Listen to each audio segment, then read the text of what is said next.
Deconverted man here. I've got Pixel Productions, Perfect Pixels. One of in those. the perfects of the so many P letters I can't even keep up. So we're going to talk about the Hitchen's Razor video and perhaps his faith and other things as well. So, alrighty. Let's start with the Hitchen's Razor video, which you did. You've done, I think I've done another response video to you, but I honestly don't remember at this point. I don't think it's on your channel. Let me check. I mean, it will. If it is, it'd be buried. I mean, there's so many videos I've done now. But, yeah, so this one might have been your first response video. I don't honestly remember. But at any rate, so I did this one, and you happened to see this one. And I've been subscribed to you so I could watch and wait for something to pop up for me to eat. And you bequeathed to me this present of logic that was incorrect, and I had to dismantle it. I'm assuming you've seen my video response already, right? Mm-hmm. You wanna? What's your thoughts? What's your reaction? What's going on?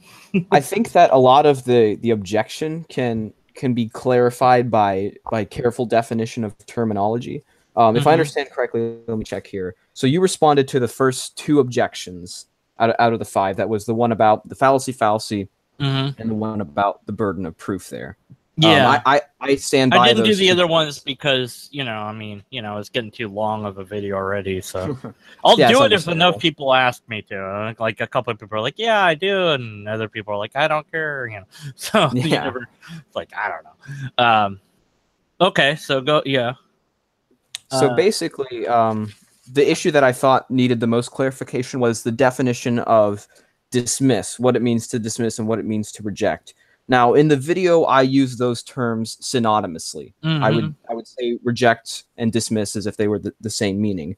And I think, if I understand correctly, it seems that you acted under the same way. You kind of use them synonymously. And so I think that my definition of reject is, if you look up the dictionary definition, there's a few different ones, but the simplest and shortest one, and I think the one that's most applicable to this context, is to say no to. So in the instance of a claim or a proposition, to reject it is to say no to it. And so I see that as accepting the negation of that claim. How do you see it?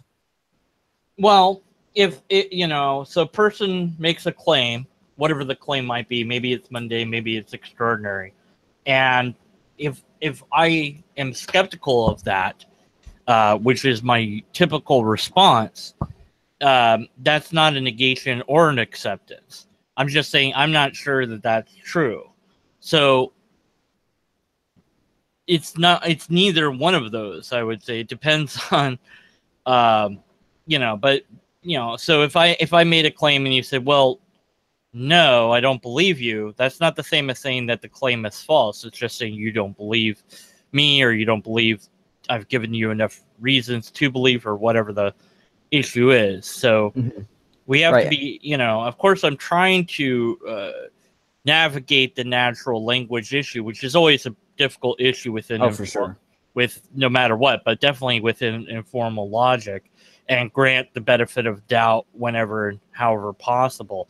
But even doing that, I was unable to resolve how a negation of something equals, or how a dismissal of something is equal to that thing as false. Because if I say, look, I can fly around like Superman, well, of course you should say, no, you can't, or you should say, well, oh, that's nice, and just walk off, because I didn't prove it, and so unless I take off flying like Superman, there's every reason to not engage. You could engage a debate, but you wouldn't have to. You don't have any burden there.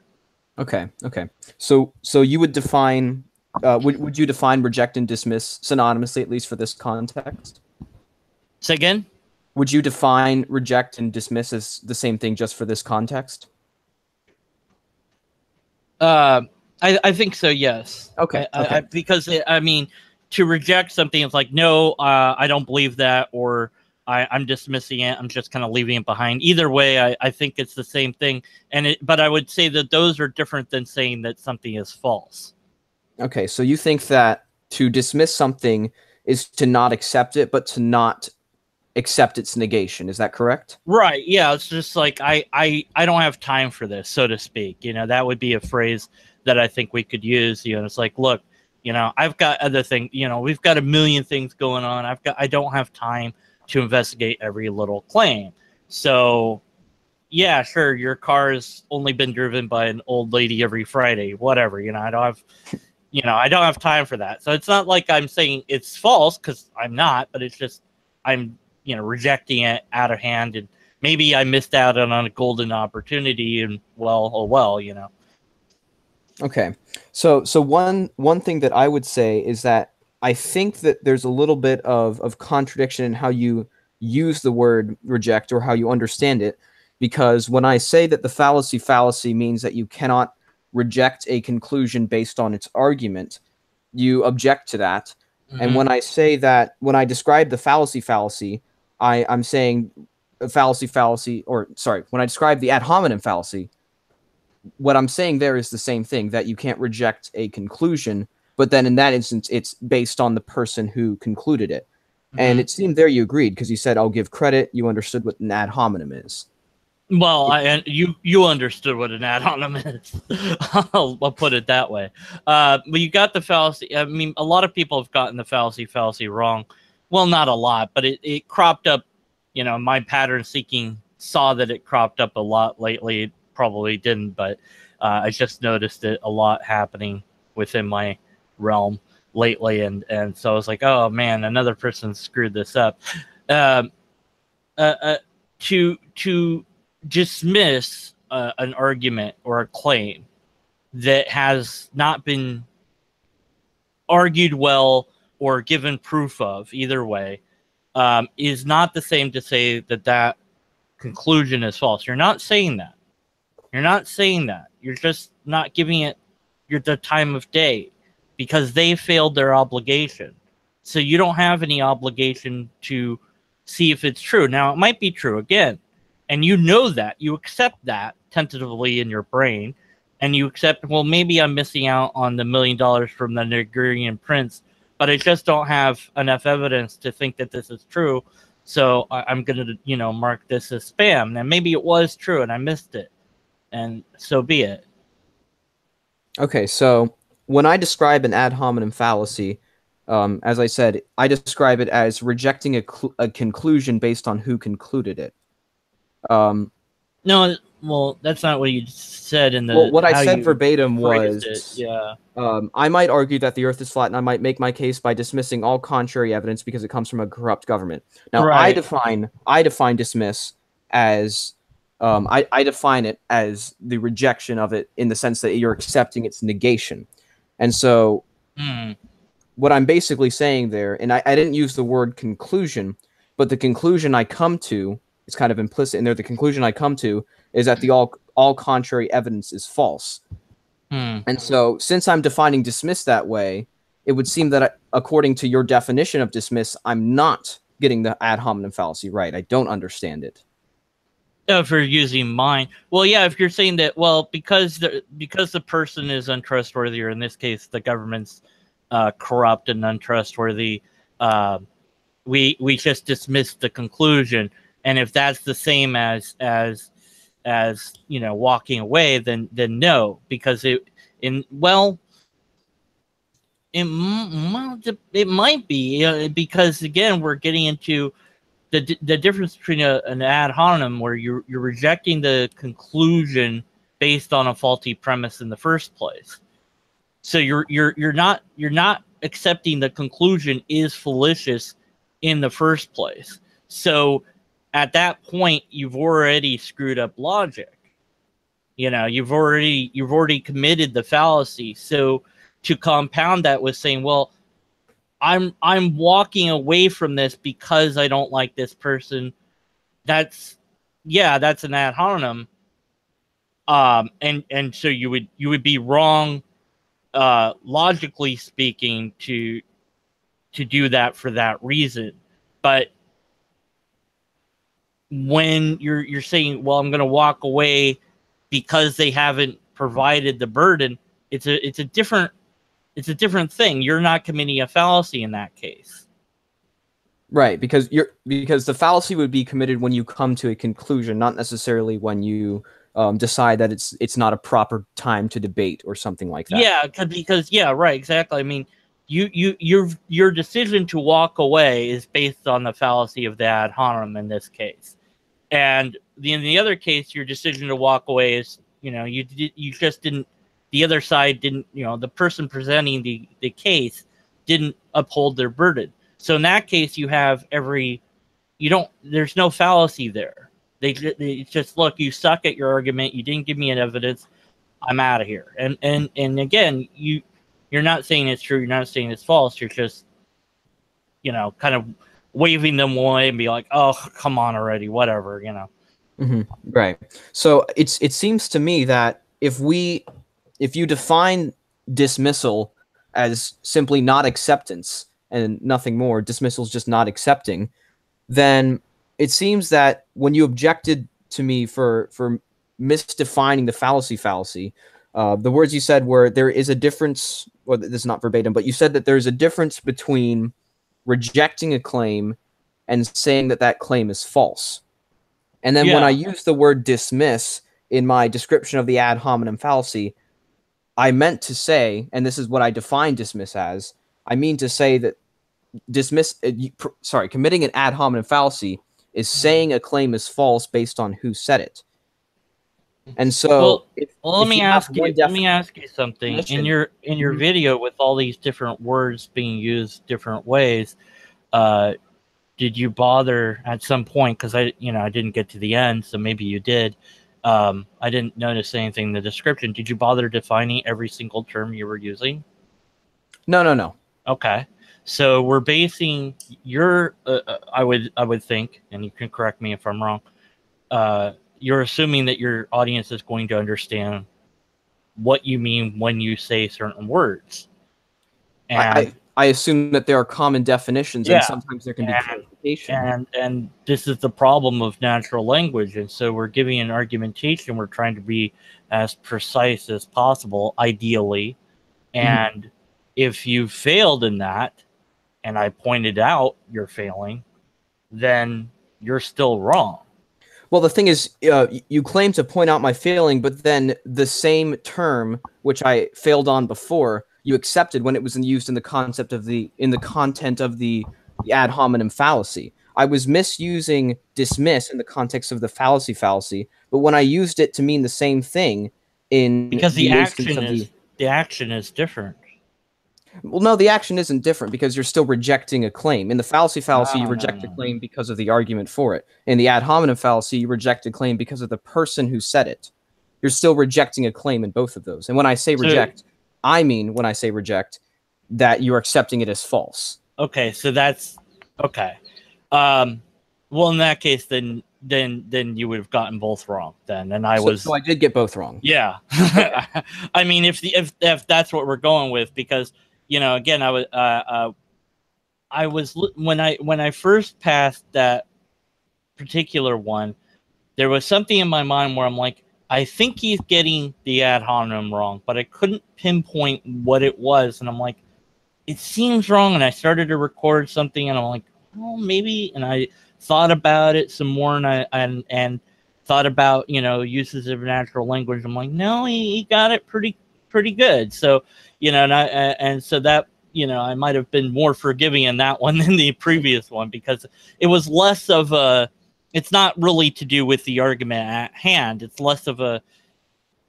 It's less important whether or not you got that one right or wrong.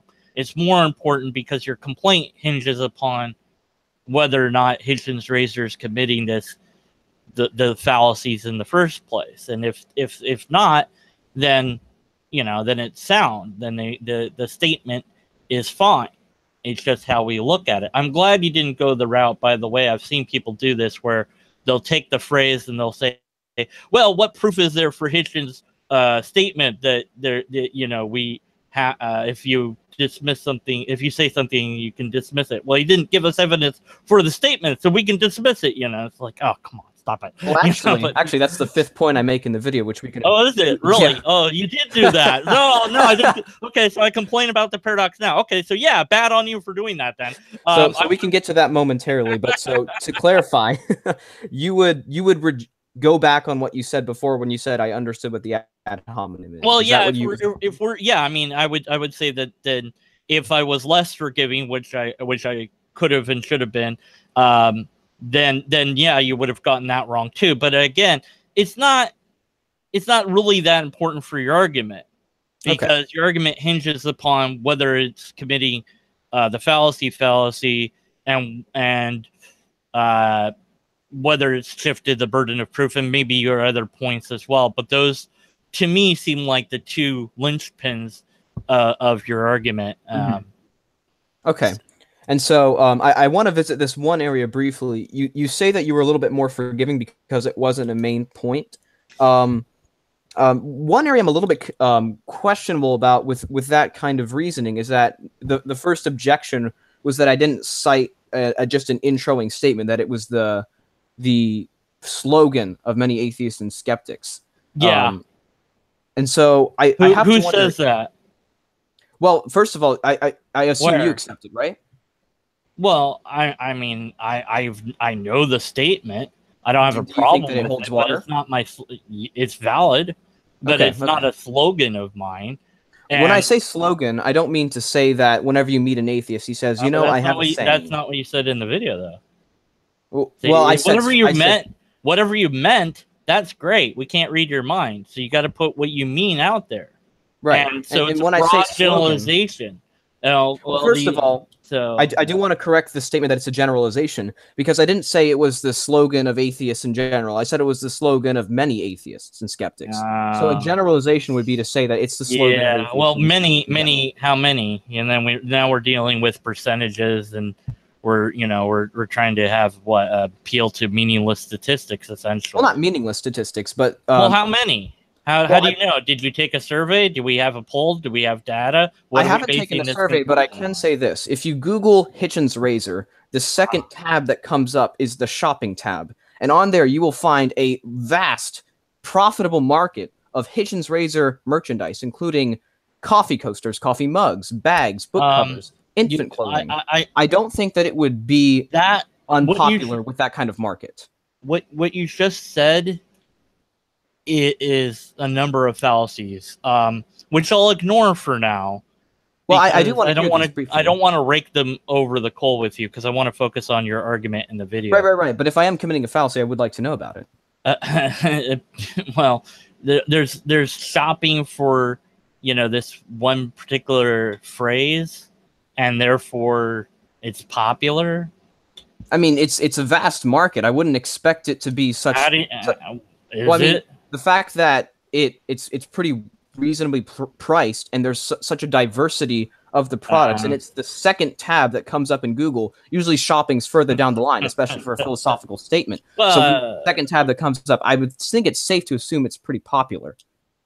I don't think that the conclusion is warranted. Well, it's not. I'm not using deductive logic to make that statement. There you go. Well, when I Google it, I've got Hitchen's razor Wikipedia, and then I've got Quora, and I've got images for Hitchen's razor, long history of Hitchen's razor. Well, not that tab. You want to look at the, where it says all videos, images, whatnot. Yeah, that's all. So go over to the second tab, the one to the right of all. That says shopping, right? So if I click on that, okay. Yeah. So this is all the same company, Redbubble. Let's look up Redbubble, see what their deal is.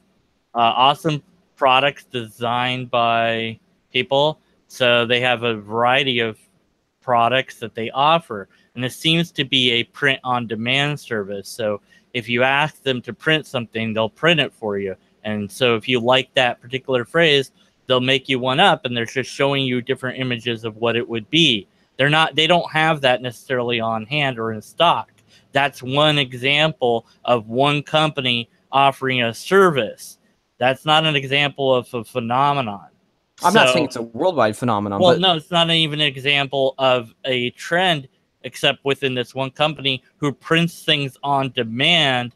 And so I could ask them to print out Wally Wally Bing Bang with the fancy text that they used on one of their shirts that they showed me here for the Hitchens razor, and they would do it. Right. And so Wally Wally Bing Bang mess, if oh man, I must have a lot of things for that, but well, the thing is, when you Google a certain phrase, first of all, the fact that there was so many images from that company that popped up with Hitchens razor on it shows that it's been demanded by a lot of people. They don't put hypothetical products up on the actual market just because one or two people demanded it. They put products up on the market when it's ready to sell. If I went into, I think the company you said was Redbubble, and I said, hey, I want a Hitchens razor t-shirt, they're not going to say, okay, we're going to go ahead and design Hitchens razor mugs, books, coffee coasters, infant clothing, and put that up on the market. We're going to go ahead and... the thing is that these shirts and designs, they don't have to actually exist in reality for them to show you the images of them.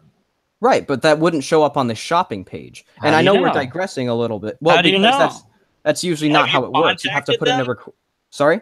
Have you contacted them? And I would say, have we asked them how many of those shirts have they sold? Or I'd love to ask them, but it's not. But I don't need to do all that to come to the conclusion that it's an example, and it's a very bad example of something to pull and say, well, therefore I'm going to conclude that this must be popular with many atheists because of this one website that happens to have clothing that matches this phrase. A lot of clothing, a lot of different varieties. Yeah, it's a bad pull for any sort of argument, and you've got to know that. I mean, come on. I don't see how it's a bad one because first of all, I know you don't see that it's a bad one, but well, let me say this. First of all, that was just an introing statement, and the reason that I brought it up was to say that you seem to have an inconsistency when you say, "Yeah, I was a bit more forgiving here because it wasn't pertinent to the point." This was the least pertinent to the point, and you were probably the least forgiving on this one. No, well, because your argument hinges on whether it's a fallacy or not. No, my argument doesn't hinge on whether or not it's popular. And that's the first thing you went after. Yeah, because it's easy to go after. Well, it would have been easier to go after the ad hominem thing, but apparently if it's not pertinent to the point, then you're not going to address it. I forgave you on one thing, and now you're not too happy with that. So I'm saying I'm not undo my forgiveness of that. Then I'm not asking for forgiveness. I'm just asking for consistency here. Well, I do my best, but hey, I make mistakes, and I'm willing to say I was wrong. You have logical fallacy of not doing that homonym right either. So okay. So that's just another problem with your video now. Okay, cool. So now let's remove it. I mean, I could remove it for you, but let's not do that. Okay. Well, I'm not asking you to take down anything. I'm just asking for clarity here. I'm asking that if we're gonna be holding a certain view, that we have to apply it consistently, and so that's why I brought those things up. Right. And I'm not accusing you of being dishonest or anything. No, I try to look at the natural language, and in one case, you could say, well, yeah, their decision is based on faulty reasoning, and in the other case, it's like, well, their decision is based on sound reasoning, because Hitchens razor, and the funny thing, since you mentioned Google, if you'd Googled Hitchens razor, which you indicate that you did, and you'd bothered to look at any of the things that people have said about it, you would have found that the secular sources, at any rate, all agree that it's basically burden of proof. So I guess you saw those and said, well, that's nice. I'm going to disagree with these sources. I do disagree with those sources. Absolutely. That's why I wouldn't make the video. See, the atheists it must have been popular enough with the atheists for to get to several different atheist wikis like exactly. That. Therefore, it's true based on your own idea that since the clothing is true, come on. Well, I'm not saying Hitchens razor is true because it's popular. I'm saying it's popular. No, it's popular, and yet so So you acknowledge it's popular. Well, the popularity, no, I'm going down a reductio ad absurdum. The popularity of this is so much that when the secular people made their wikis and whatnot, they were like, look, this is what it really is. We're going to try to explain it to people because, you know, they don't understand logic or whatever. And this is what it means. It's pretty simple, actually, if you think about it. And they break it down. So you acknowledge it's popular, right? Yeah. No, I'm not. I'm reductio ad absurdum. Well, you've just appealed to facts and then said you said that several major secular sites have been dissecting there's at least 3 that I found, and I put them in my video. And they're on the. Could you not light your thing like 20 times in the video, please? It's really annoying. I'm sorry? Your lighter. My lighter? I don't have a lighter. Okay, well, what are you doing that's clicking then? I'm just moving something around, trying to be silent with it. I apologize if it's making. Okay, yeah, it's clicking. It was really off-putting. Yeah, that's my bad. Sorry. But yeah, what I'm saying is, look, if you had done the proper research and said, okay, well, here's what they're saying it is, then said, well, you know, who am I going to look at that counters that, and why do I need to counter this in the first place? Because I think that there's a reason that you're going after it. There's a reason you're going after this. Well, let's assume that it is what people are saying it is. It's simple shifting burden of proof. You make a claim, you have the burden to prove it. And you're unwilling or unable to do it, and you don't like when people say, well, I'm not going to give you the time of day, and your insistence in the video that they have to debate you. Well, no. I think they have to debate the top. Oh, you have the burden. So if I say there's no leprechauns, I have the burden? No. Well, I'm not saying that they have to debate you. I think that there are 2 ways in which you could use the term burden of proof. Burden of proof not only refers to, you know, in a debate setting, you have an obligation to justify it, but burden of proof deals with the fact that you should have justification for your claims of some variety. And so, and that's usually evidence of some sort. And well, as I explained, so if you don't have, okay, so what's an example of a claim that you could make that would be true that you could say without evidence? Well, actually, we can get to that in a moment because that's part of the video I made. But I do want to continue with this somewhat chronologically. Let's see, where were we? So, barring the popularity debate, because I think that you're being a little bit picky, but we can go on beyond that. Well, because I think that if several major secular sites are talking about it, and that it has a wide market of merchandise, even for infants somehow, I think that says something about its popularity. But so to continue, I think that we need to define dismiss carefully. And so you define it as simply not accepting and no more. And I define dismiss as not accepting because you accept its negation. Let's say D1 and for me and D2 for you then, okay. Mm-hmm. And so here's why I think that my definition of dismissed is more warranted than yours, especially for this context.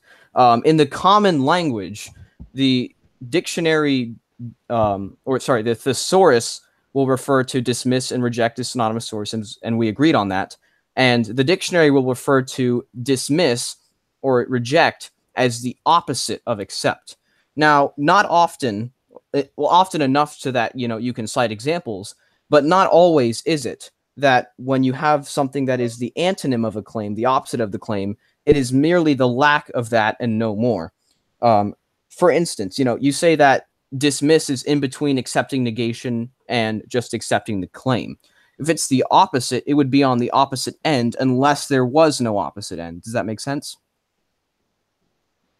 In a sense, but I think what the problem is now we're getting to potential appeals to definitions and common usages. And that's what I said. Natural language is tricky, so we need to strive to be precise in our language. So if you had done that in your video, said, here's what I mean when I say this word, or you had it in your description, and if you do, please let me know because I might have missed that. Well, the reason that I didn't go down and define every term, okay. The reason I didn't specifically was specifically for the instance of dismiss and reject is because I didn't think this was an issue that would get caught up over.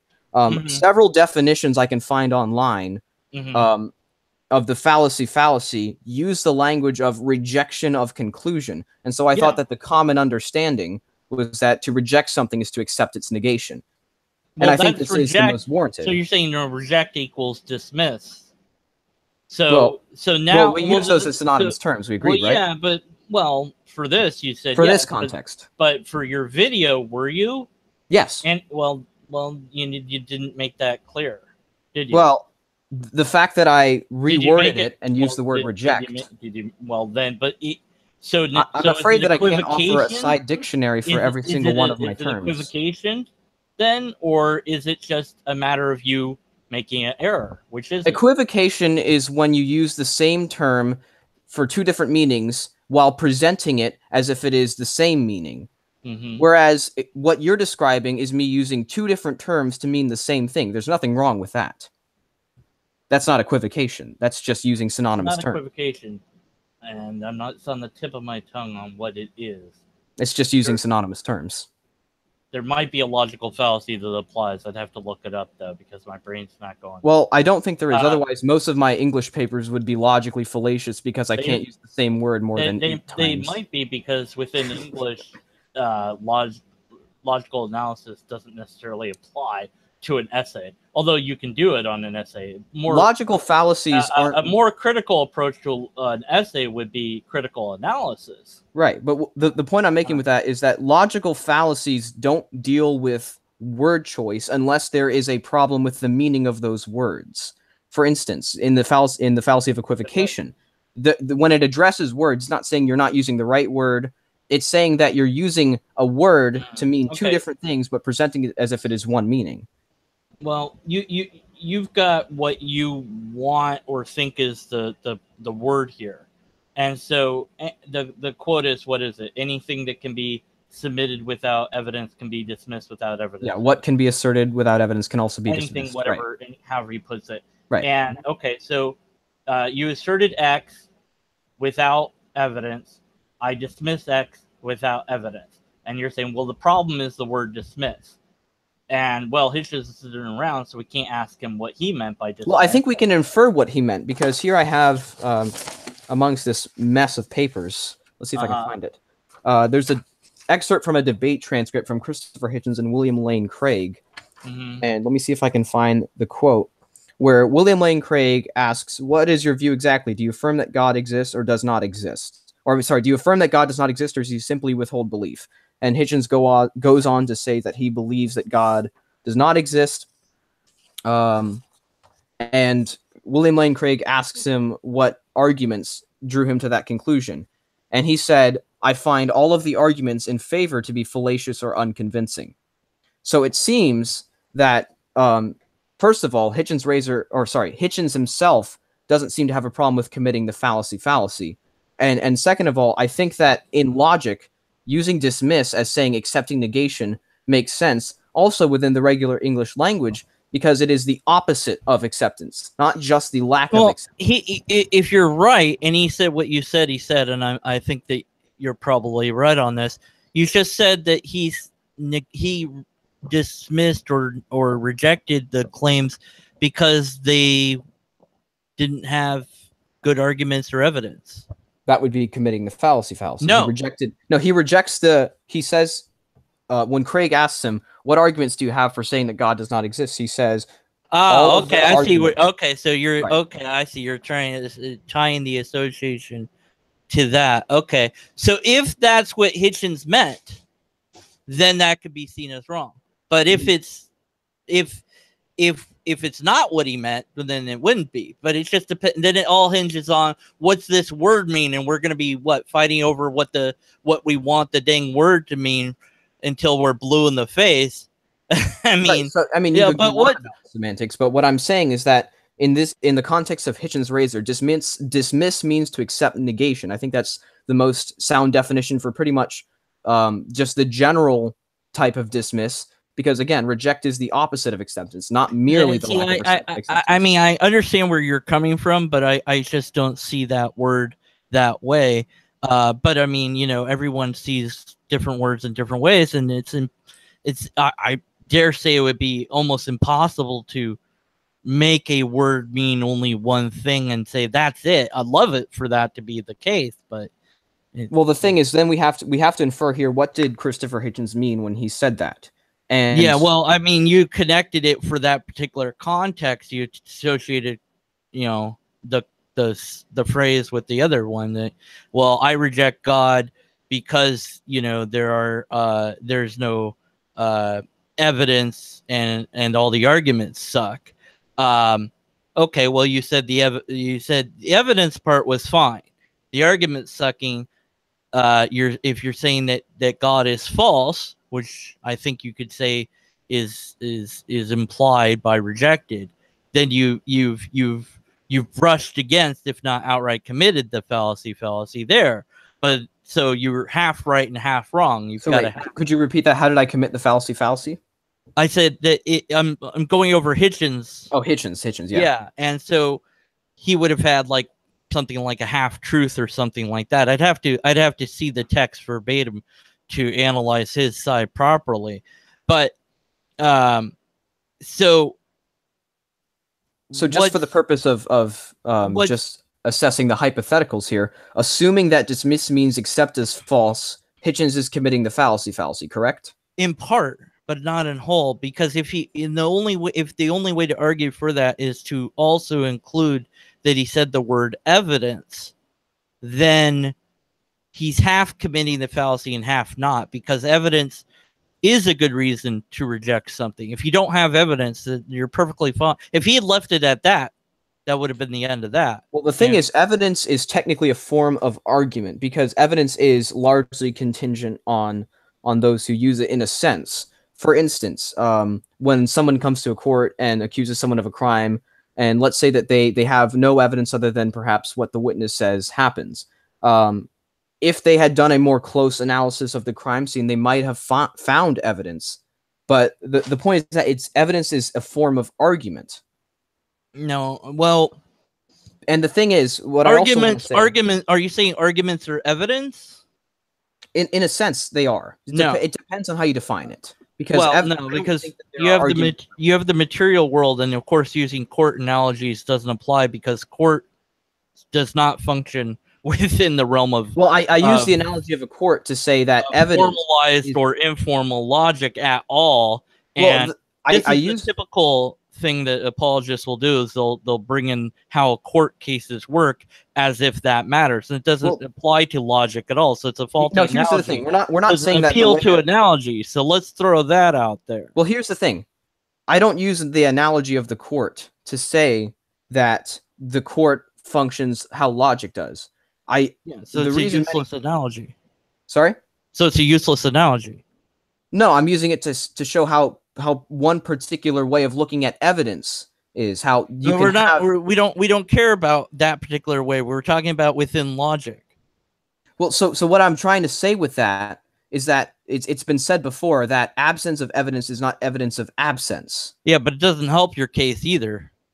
Well, what I'm trying to say with that is that if somebody, first of all, Hitchens' razor does not say that if a claim has no evidence, it can be dismissed. He says that if a claim can be asserted without evidence, it can be dismissed. Right, and there's that word, evidence. Right, that's a word. Okay, there you go. That's it. Do you have the evidence? Yes or no? If you don't, I dismiss it. What's the problem? Well, if you dismiss a claim simply because it has not been presented. No, he's with evidence. Sorry? Evidence is in there. See, the word evidence means something here. And so yes, of course. It's proper, absolutely proper, to say no to any claim if you're not given evidence for it. Okay, of any brand, or whatever evidence or whatever you think evidence might be, even if you go as far to be wrong in thinking that arguments themselves could be seen as evidence, which they're not. But that's a common apologetic mistake. So let me give you an example here. I'm going to go ahead and say that the walls around me are blue. I'm not going to give you any evidence for that claim. I'm going to assert it without evidence. Okay. Are you warranted in dismissing it? Yes. But haven't you seen from my video that the walls are blue? I don't know where you are right now. One. Secondly, Well, what I'm also trying to say with that is that what if I, after you dismissing it, sent you a photo of the walls being blue? Then you gave me evidence. Now I can accept it. But does that warrant you rejecting it beforehand? Yes, because you didn't give me evidence in the first place. Would that not be the fallacy? No, not at all. Well, again, the thing is, you have to define dismiss carefully. And I think, given the quote from Christopher Hitchens, and given the fact that dismiss is the opposite of acceptance, you have to define dismiss in a logical context. But you're missing the point. In his very quote, he says the word evidence. And I think that trumps any potential you can have for reaching, and I think you are reaching there, to get that word dismiss to mean negate. I mean, you're reaching real hard there. I mean, it's a real hard reach. So you have to show how it's an unwarranted reach. You can't just call it hard. I think that you're really reaching hard, because what was also you can say that, but yeah, I could say that, and I did. When I searched for the Hitchens razor after watching and analyzing your video, I was trying to find if anyone else had talked about this. And the only people that complain about it are Christians on forums. And I was like, well, that's kind of interesting that I've, I mean, that was a quick search. So I'm not saying that this is true widespread or anything of that nature. Because it's a very small sample size. So it's appeal to minute sample size. And your video was there too, so congratulations, you're in the Google search there. If you search for whatever the bleep I put in. But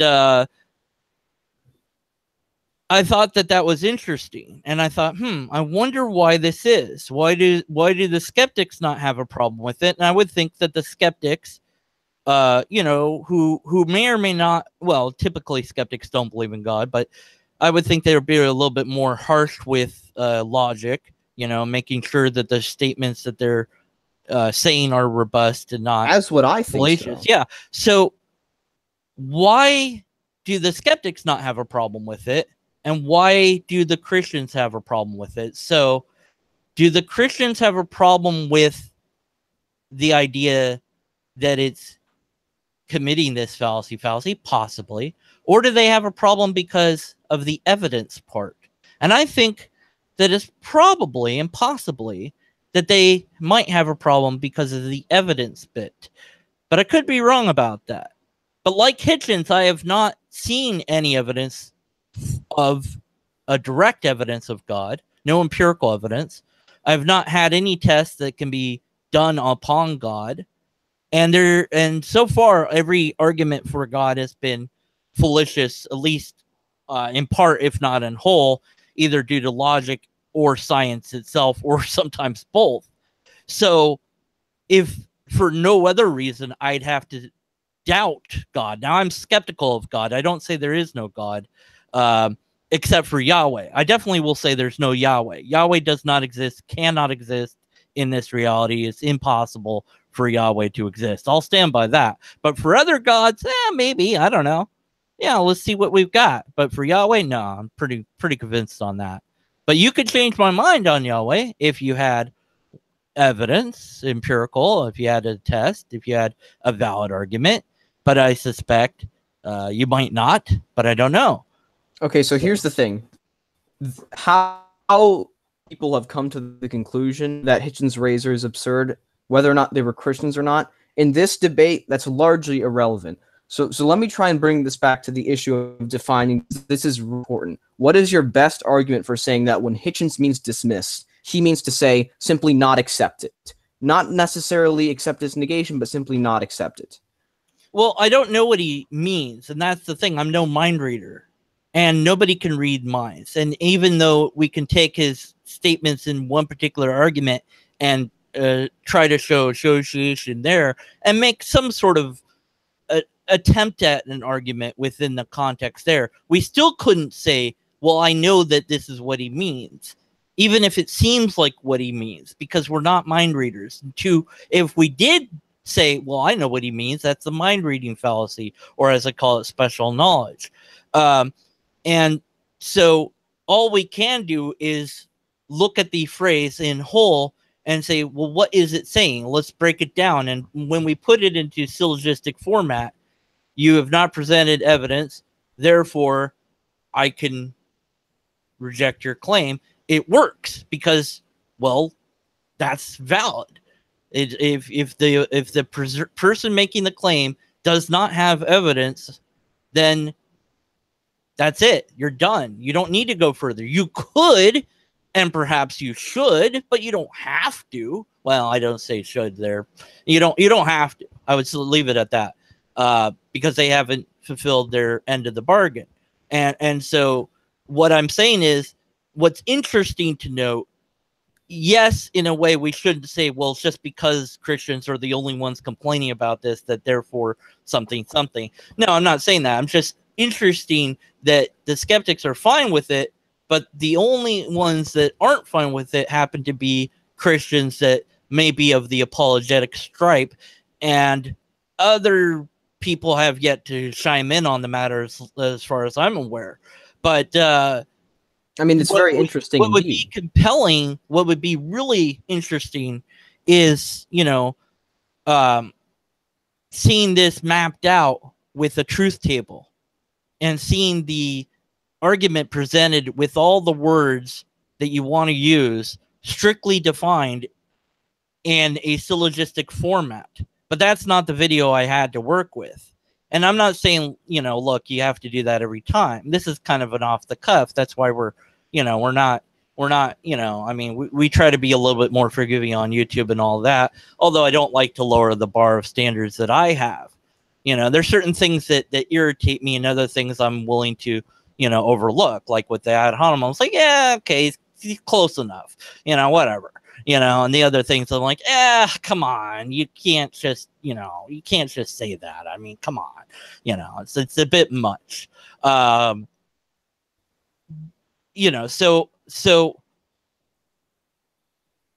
if it all hinges upon the word dismiss, then I think that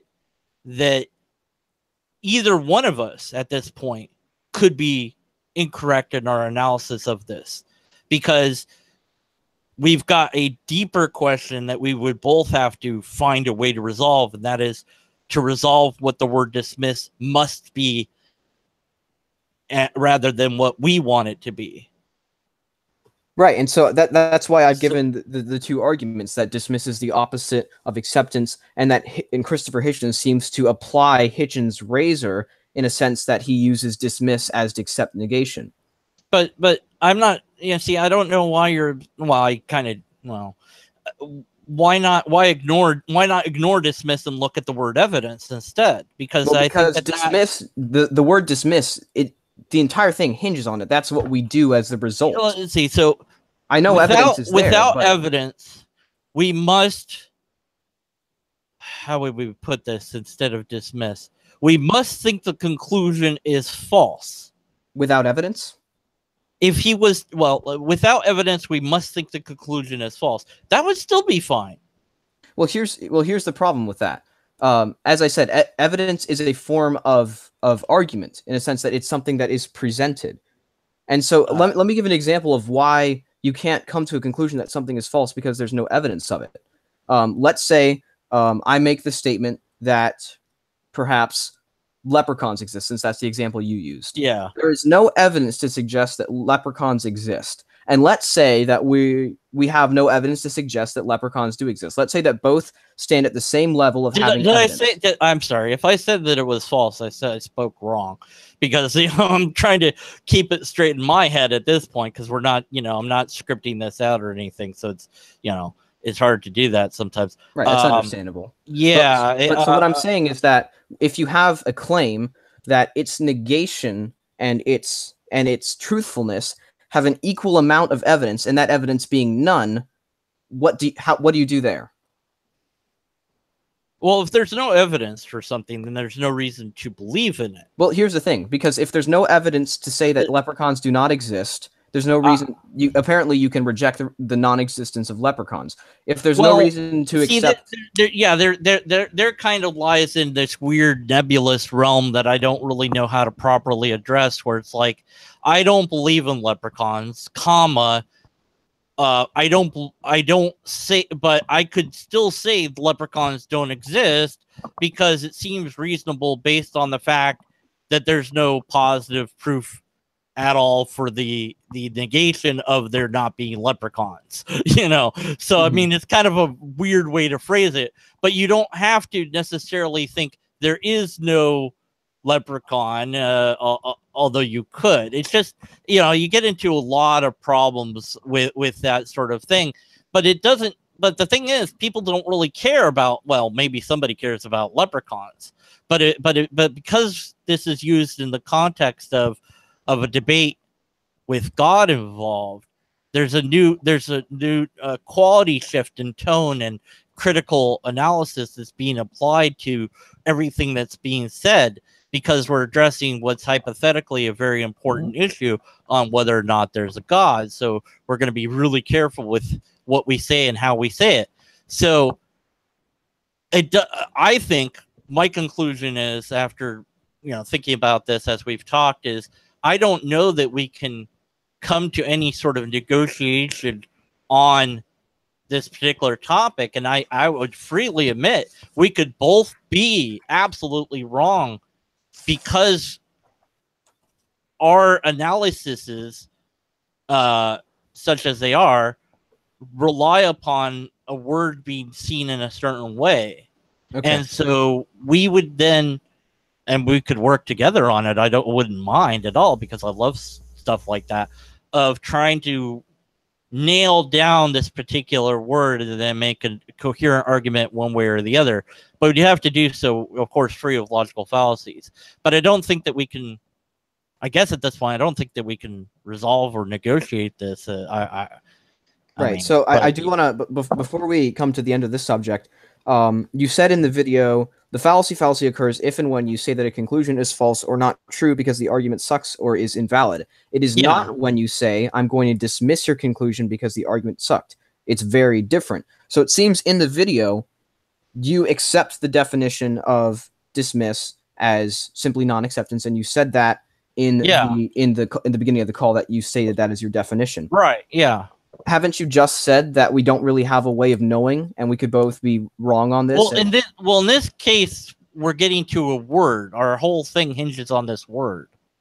Well, not the entire concept of Hitchen's razor. There's other things I want to get to, but this specific area, it does hinge on a word. Yeah. Apart from the analysis that we're trying to do on Hitchen's razor, whether it's right or wrong, because I've gotten to the point, kind of like a meta-analysis here, which is great to do, because I've rarely had the opportunity to do this sort of thing, because most people have no idea about logic. They know the fallacies, and that's it, and you never know who you're dealing with. But here we have an agreement, I would think, and I hope we agree. I don't know. You can tell me if I'm wrong. Do we agree? I should maybe phrase it as a question, that our analysis is hinged upon this word dismiss. Largely, yes. Okay.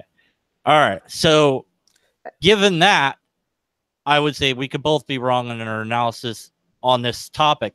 But for what the fallacy is, as it's stated, if you say X is false because the argument was presented badly or sucks or has logical fallacies in it, that is incorrect to do, because you don't know that the conclusion is false. You know that but based on how logic functions, and the whole purpose of analysis is you should be properly skeptical of it, which in like most of all my videos, not every single one, but a lot of them, at the end I'll say, unless until we have a logically coherent argument, we have to be skeptical of the conclusions. And one time somebody said, "Oh, you did the fallacy there," and I'm like, "Nope, I didn't. Look it up." I didn't say that it's false. I said we have to be skeptical about it. And there's a difference to me. Doubting something is not the same as saying that it's untrue. It might be that you doubt something and think it's untrue, but I think that the best way to find out would be just to ask the person if you can, and if you can't, then you do the best that you can with that situation. Right. So I don't want to go too long on this one specific issue. Just to reiterate what I've said before we move on to the next one, I think that dismiss means to accept negation, and I offered two arguments in favor of that. Yeah. And so now I want to turn to the very specific issue of, let me see if I can find it here. You accused me of making a straw man on Hitchen's razor. Could you elaborate on that? Because what it seemed that you did in the video was that I reworded Hitchen's razor. Yeah, you reworded Hitchen's razor, so I'm like, oh, that's a straw man. Yeah. Well, here's the thing. Just because I reworded it doesn't mean it's a straw man. It just means but you attacked the rewording of it. That's not a straw man. It's to commit the straw man fallacy is to attack a misrepresentation. That's entirely different from but you misrepresented it when you reworded it. But you didn't bother to explain what that was, so I'm asking you now, could you please elaborate on why my rewording was incorrect? Yeah, what's up? Hold on a second. No, I can't. I did a thing. Which one said? We will now pause for these messages. Well, I don't know if I'm still audible on the stream, but greetings, guys. I see the chat's explosive right now, so that's pretty cool. 10 watching, not bad. Let me see if I can look at any of these questions. Does Pixel Freak Productions think God's existence is so concrete that apologists are superfluous? What was that? I don't. Are you talking smack while I'm gone? No. I was just, while you were gone, I was looking at some of the questions in the chat. Oh yeah. We'll get to that. It's funny. I said, ask questions later. People have already got them in the chat. They, nobody pays attention to what I say, I guess. I was like, hey, everyone, don't ask questions until I say ask questions. Let's ask questions now. Right, well, again, I'd have to go back now to the thing, the video. I have here with me let me see if I can find the specific area. Oh my goodness, this transcript is a mess. Okay, so here's Hitchen's razor. What can be asserted without evidence can also be dismissed without evidence. Here's my rewording of Hitchen's razor. Hitchen's razor says that if a conclusion can be argued for in a fallacious manner by neglecting some form of the burden of proof, then the conclusion can be rejected. So how is that a straw man? Well, you went after your rewording, correct? I reworded it to illustrate a certain point. But you went after your rewording. Yes? An accurate rewording, yes. Well, I don't see it as accurate. Well, you'd have to prove that it's inaccurate. Fair enough. And I didn't do that in the video. Okay. No, you didn't. No. Well, all right. I'll take that hit. I'll do a follow-up where I rake that over the coals again and do that more thoroughly then. Okay, sure. So I want to get to one issue that's really... I'm willing to admit when I'm wrong. That's good. That's good. Are you? Yes. We'll see. All right, so let's okay, so those are the two things that were in that video. And well, there's one I want to get to about the second objection I had that was on the burden of proof. You said, let me see if I can find the specific quote. You said, if I say there are no leprechauns, now do I have to prove that there are no leprechauns? That's my question, yeah. So do you think that you have to, because you said you answered no to that question. So do you think that if you say that there are no leprechauns, do you have to prove that there are no leprechauns? No, I do not. Okay, well, the thing is, you do, and here's why. If that's the case, if in simply making a negative claim that I can avoid in this specific instance, see, in general, maybe not. For that particular question, no. For other questions, it depends. So, yeah, that might have been throwing that out there might have been confusing for some. So let me try to clarify it if I can. Okay. Some claims or some statements are ones you can make with such reasonable degree of certainty that the burden would be on the other side to negate it. One example I can think of would be all men are mortal. This is part of a classical argument. Socrates is a man, thus Socrates is mortal. Right. Well, okay, what if somebody said, aha, prove that all men are mortal? Prove that one person is not mortal. Because it's a well-known phenomenon that humans, that men are mortal. So it's not an extraordinary thing to say. I suppose one could prove it.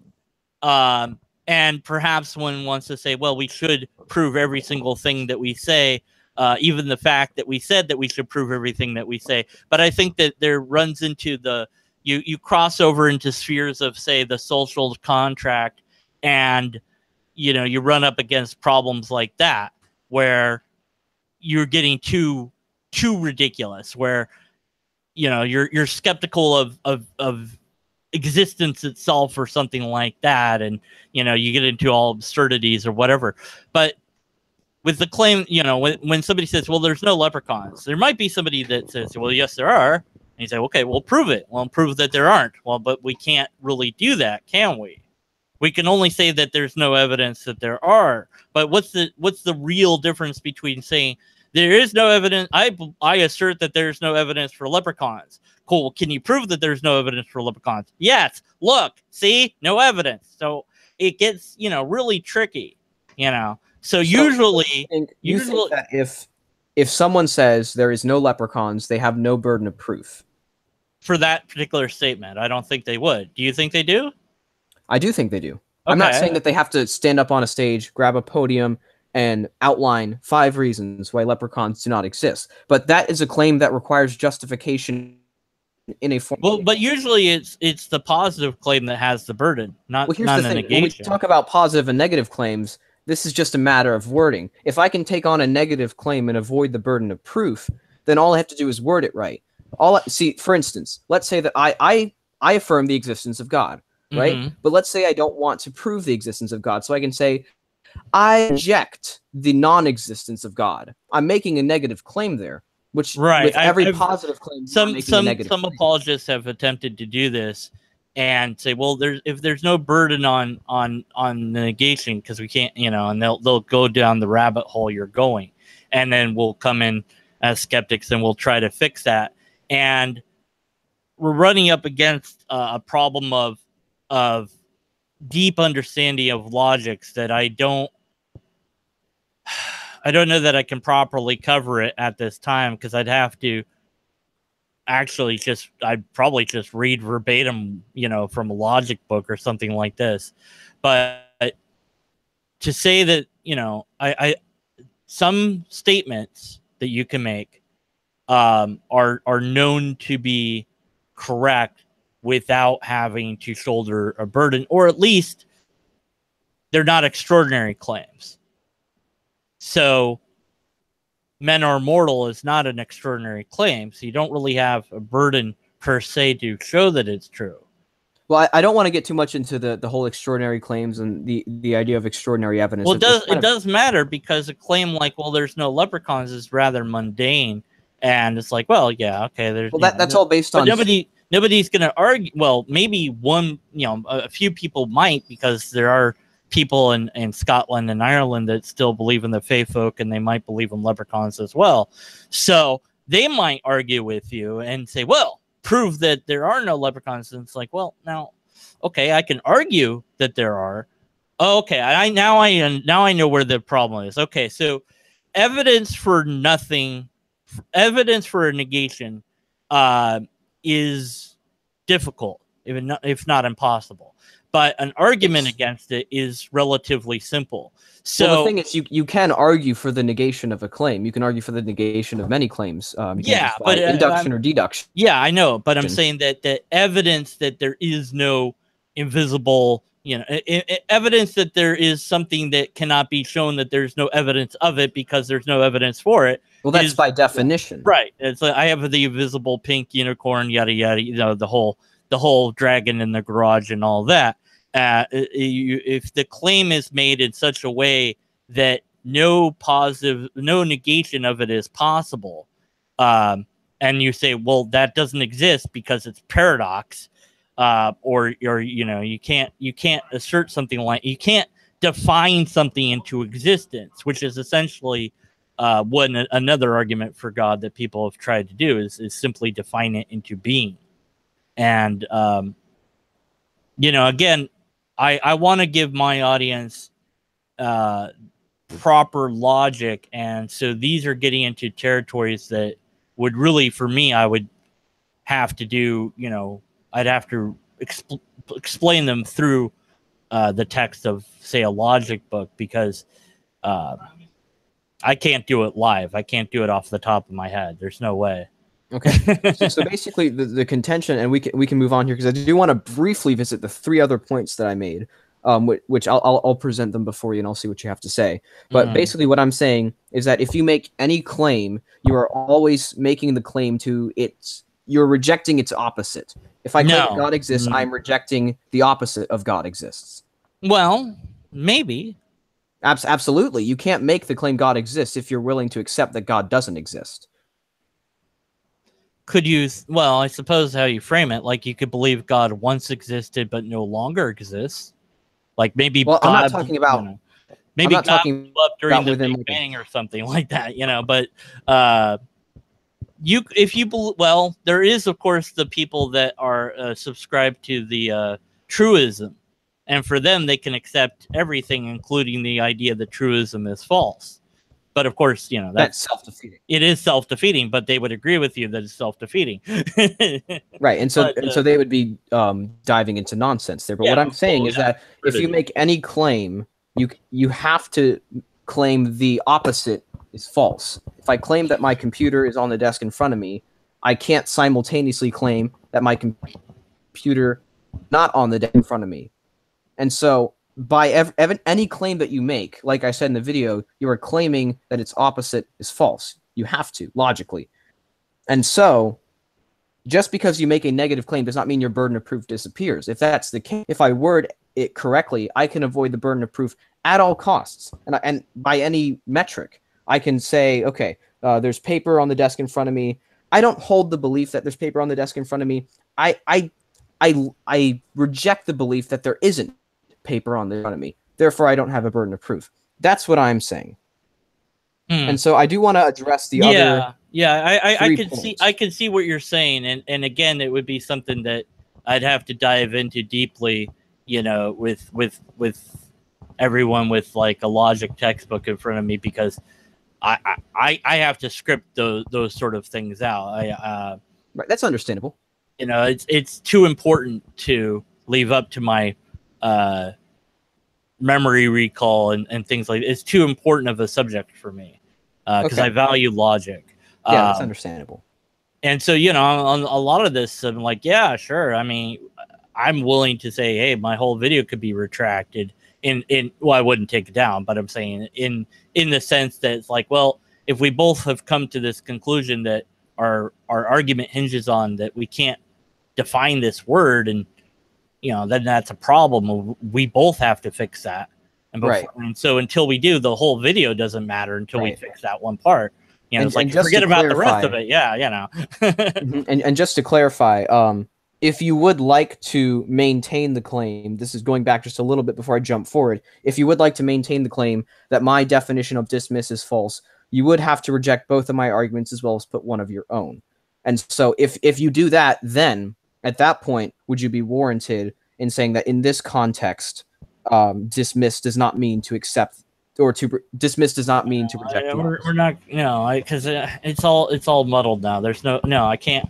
I don't. There's no way I can't negotiate this. I can't. It's not. It's unnegotiable. Well, because the word is. The whole point is to decide what the word is. So I can't decide. I can't do that right now. It's not. It's certainly possible.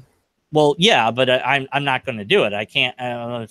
What I mean is, like, I have to think about it. It has to be, displayed in front of me, and I have to look at it and go at it with a chisel, so to speak. This this is too important for me to just rattle off the top. Right, and of my you know head. that's understandable, but understand this is a debate, and so this. Well, this is a rather informal debate. Had you wanted a formal debate, that'd be a different matter. I'd be ready and prepared. Well, I don't think that a formal debate has any. I mean, a formal debate is obviously has various formalities, but at the same time, if I was running out of arguments for a certain claim, I wouldn't say, "Well, this is an informal debate." Had you put me in a formal debate, man, I would have slayed your argument completely.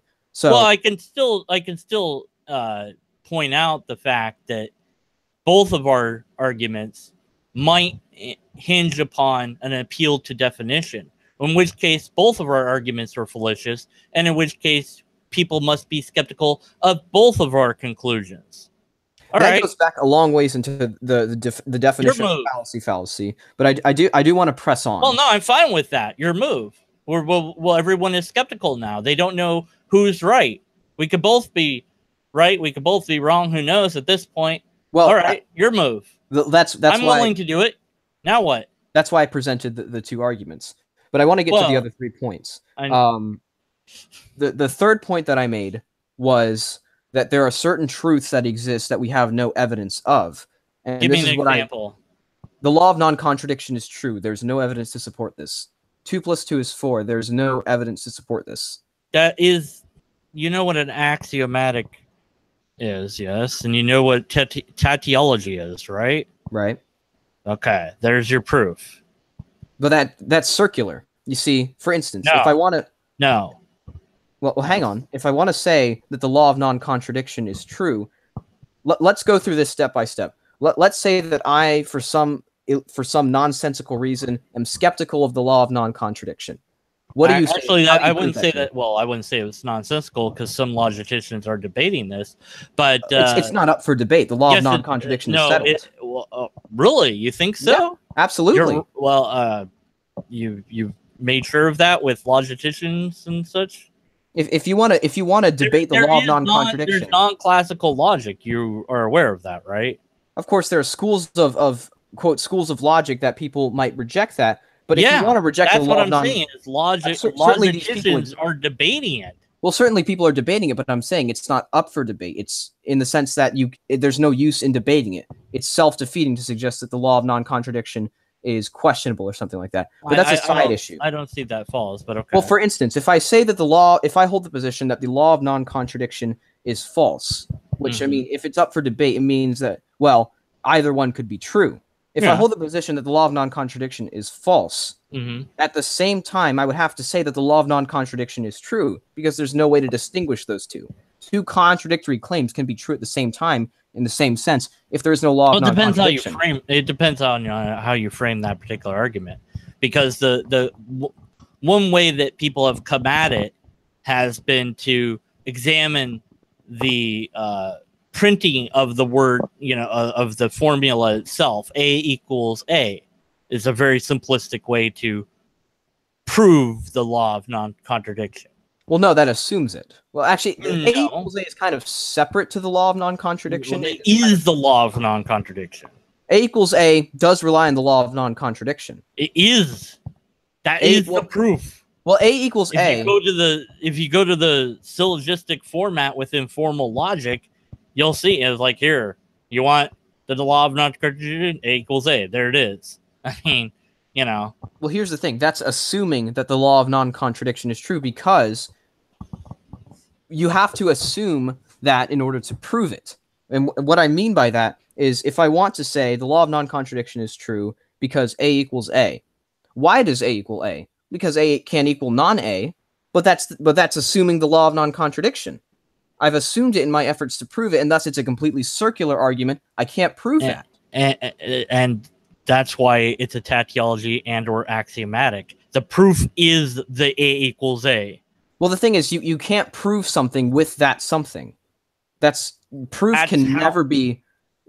can never be circular. Otherwise, it's not evidence.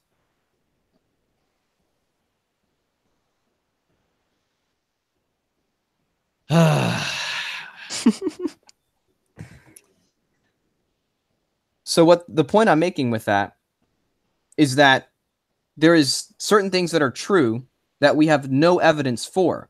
But you're wrong. because we have evidence. As I've just stated, evidence. I know what you stated, but you're wrong.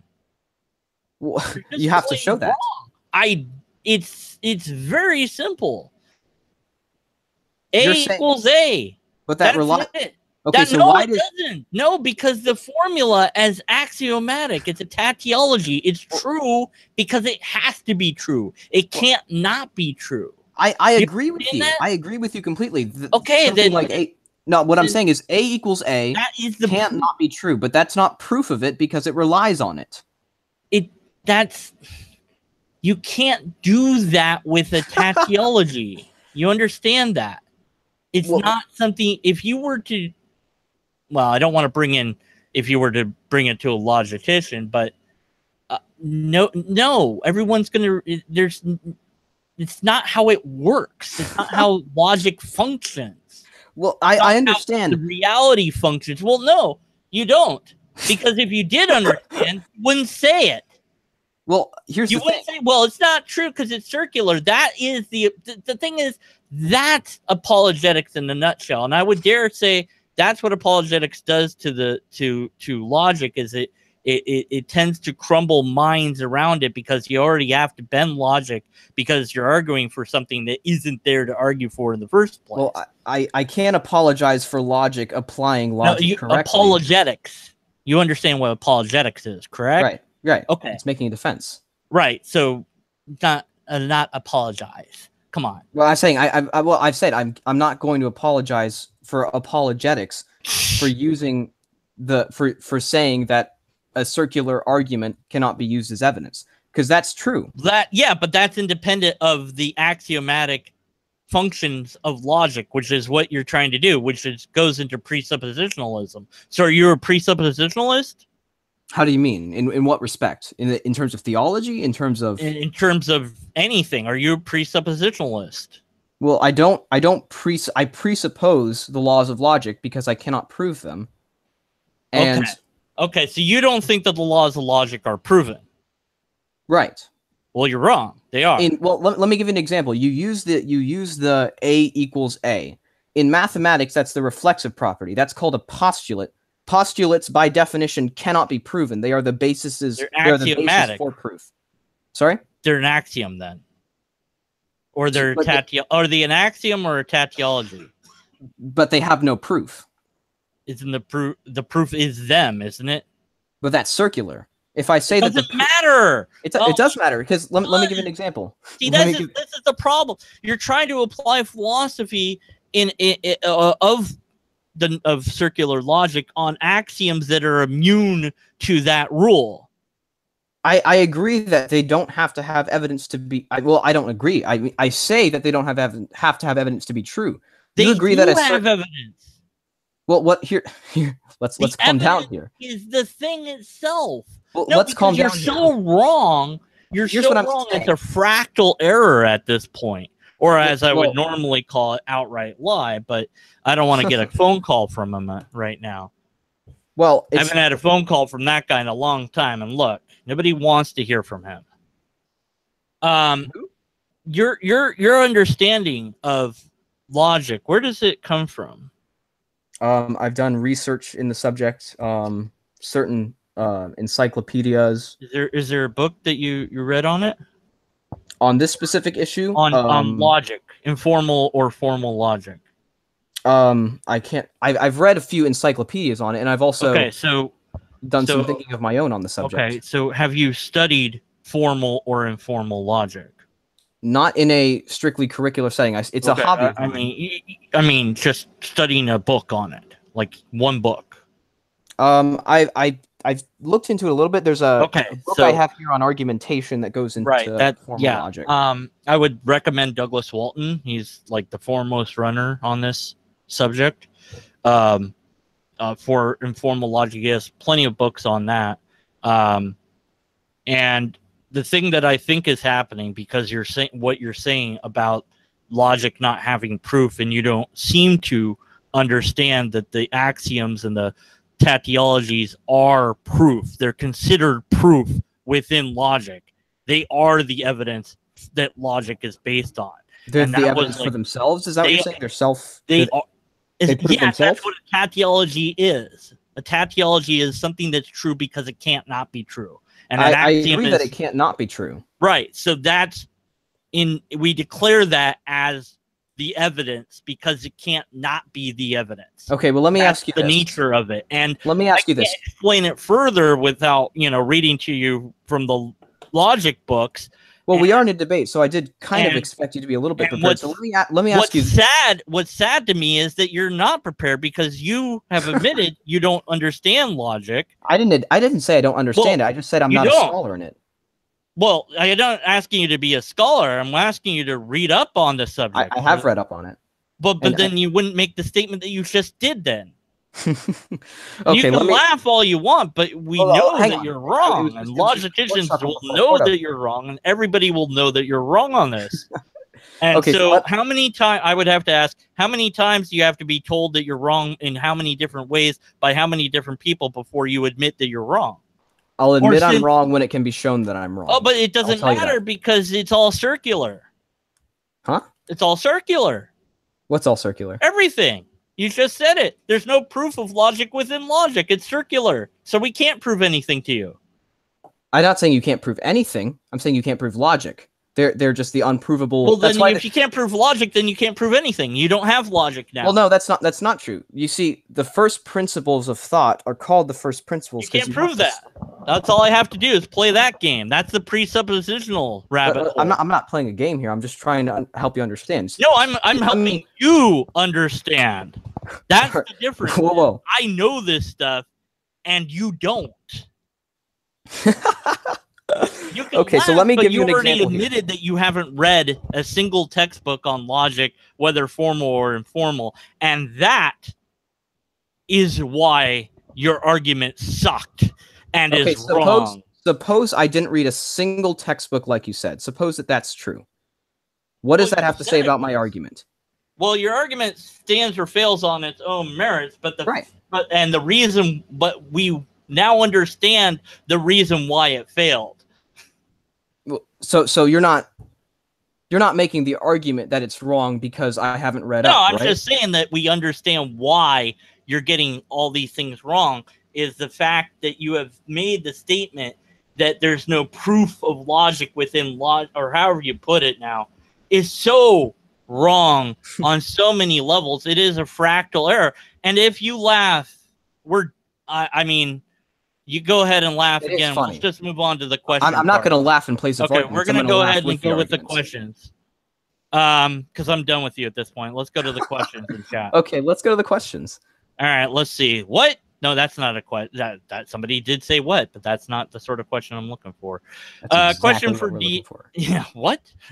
Joseph P. Question for DM. Would you consider voice acting in an anime? That has nothing to. Yes, I would. Okay, that's a weird question. Why all the lobster imagery? I've explained that in other videos. Let's see. Joseph P. is trolling me. Let's see. Stop putting words in front. Yeah, well, let's see. I'm trying to find a question here. Where is it? Okay. Well, a lot of these are statements rather than questions. So the court system doesn't invoke logic. Okay, Joseph, I'll address that because that was to me, but you can comment on the question as well, obviously. Could you repeat the question? Joseph P.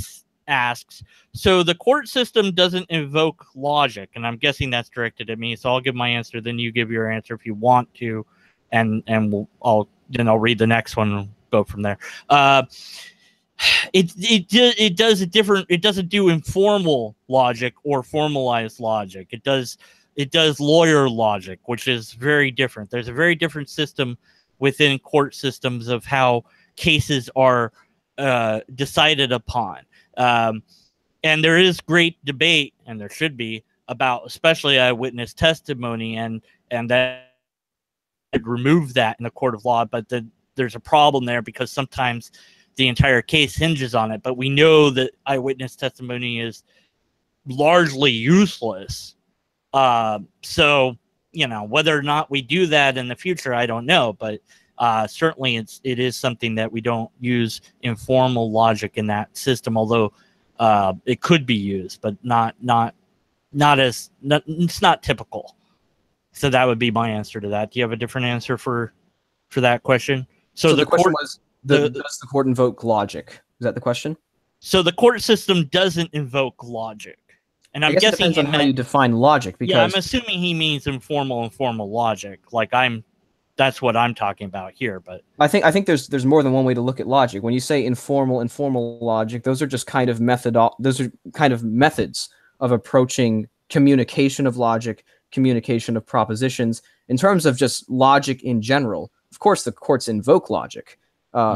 Everyone invokes logic, whether they admit it or not. Right, even if the logic's faulty. Okay, so but it would depend on what you mean by logic. But I'm assuming if that's addressed to me, that it's what I was talking about. Skeptic 7 asks, so if you say there's a teapot on Jupiter, I'll read it the way you wrote it. So if you say there's a teapot on Jupiter, I have to present evidence for why it is not there? And he has a follow-up to that. So that's to you, I believe. So I would assume that's addressed to me. If you make the statement that there is a teapot on Jupiter, you have a burden of proof to prove that. If you make the statement that there is no teapot on Jupiter, you also have a burden of proof. And then the follow-up is, why can't I dismiss your claim and say you're an idiot? It's too easy. Come on, it's too easy. Well, he could say you're an idiot. I would say because he'd be unwarranted for certain. Well, you can't say the idiot part's irrelevant, so I wouldn't add that bit. Okay. But I would say, my response would be, no, he doesn't have to, present evidence that it's not there. The whole Russell's teapot thing was another illustration of how the burden of proof is functional. And so, you can make a claim that there's a teapot orbiting the sun or Jupiter or what have you. And you could also put, but saying, no, there isn't there isn't. We kind of know that there isn't. So the burden's really on the positive there. But yes, you can dismiss the claim. Don't say that the person's an idiot, because whether the person's an idiot or a savant or whatever is irrelevant to whether the argument is fallacious or not. PPP is trying for a logical reach around. I'm not sure, Trevor, that was so long ago in our discussion. I don't know what you're talking about. I dare say Pixel Perfect Productions, that is PPP. Do you have any idea what Trevor's talking about there? Nope. No, okay. And they're debating about what the word dismiss is, which was essentially what we were doing. But God of YouTube, what? We haven't even gotten to that, man. Trying to find question marks. Does PPP think God's existence is so concrete that apologetics is superfluous? Ooh. Let me see. Superfluous. However you want to say that. Superfluous? Superfluous. I can't say words. It's a well-known documented phenomenon. If you watch my content, which you haven't because you hate me. Okay. I don't hate you. Okay. So do you think that God's existence is so concrete the apologetics are superfluous? I still can't say the word. You said it, and I still can't say it. If I understand superfluous correctly, it's like being over thorough. And I don't think that that's true. I think that there are arguments that prove God more effectively than others, but I don't think that you can really be too thorough in something like that. Well, let's put it this way. Have you seen the show Rick and Morty at all?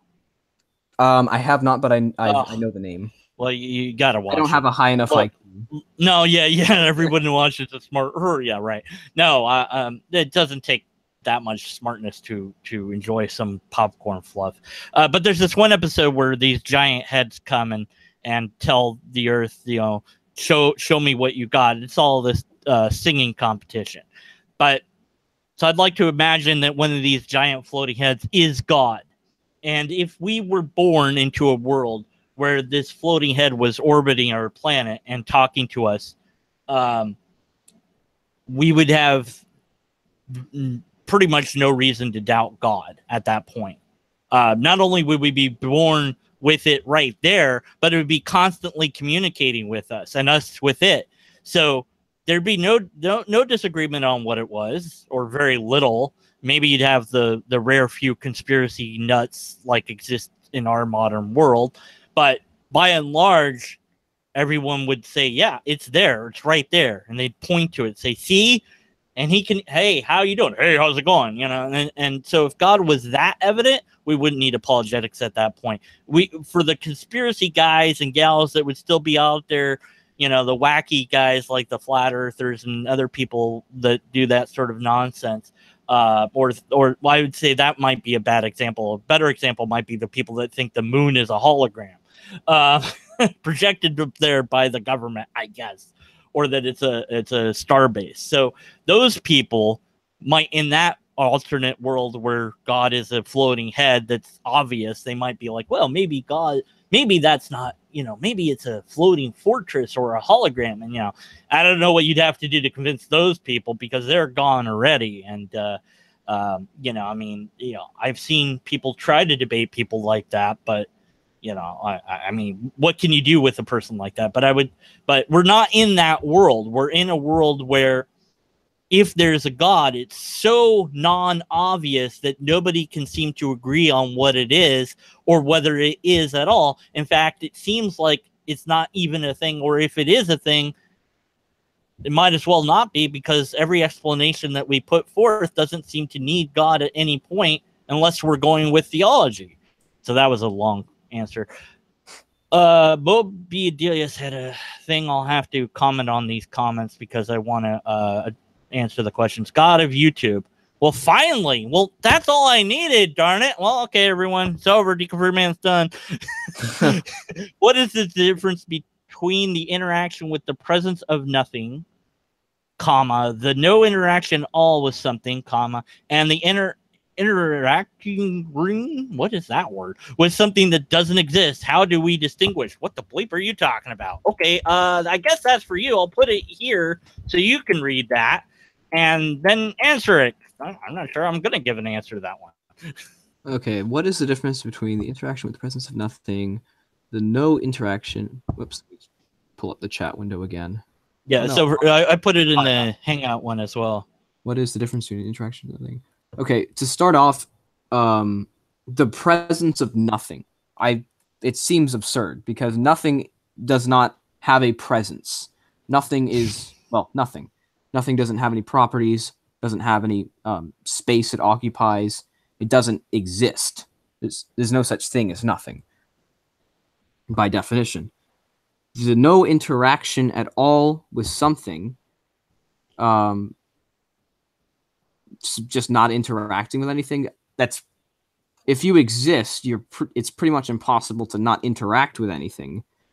So I'm not sure what that means. And the interact, wow, that is an interesting word. I'm going to say, yeah, what the bleep word is that? Like, maybe I think it was just an accidentally.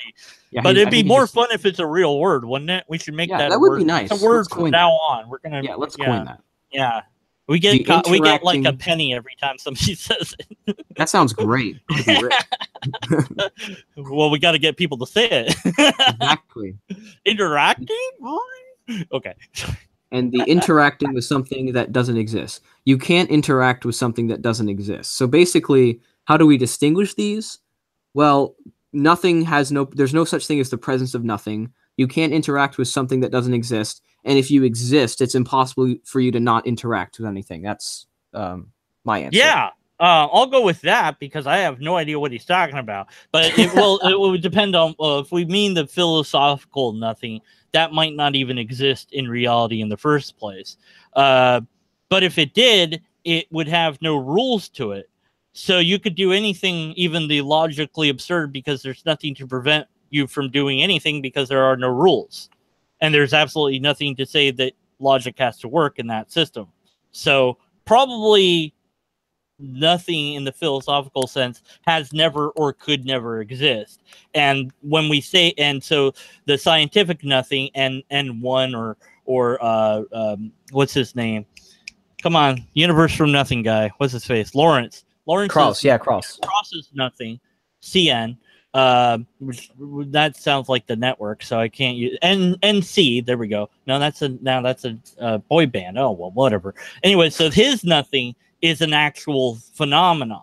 that we could interact with it and do something with, and is interacted and played with. So depending on which version of nothing you're talking about, one is impossible, more than likely. The other one, yeah, we could do stuff with it. So one, you could answer the question because it wouldn't be a loaded question. The other one, you couldn't because the question is paradox and therefore loaded. So basically your answer, but I said other things, so whatever.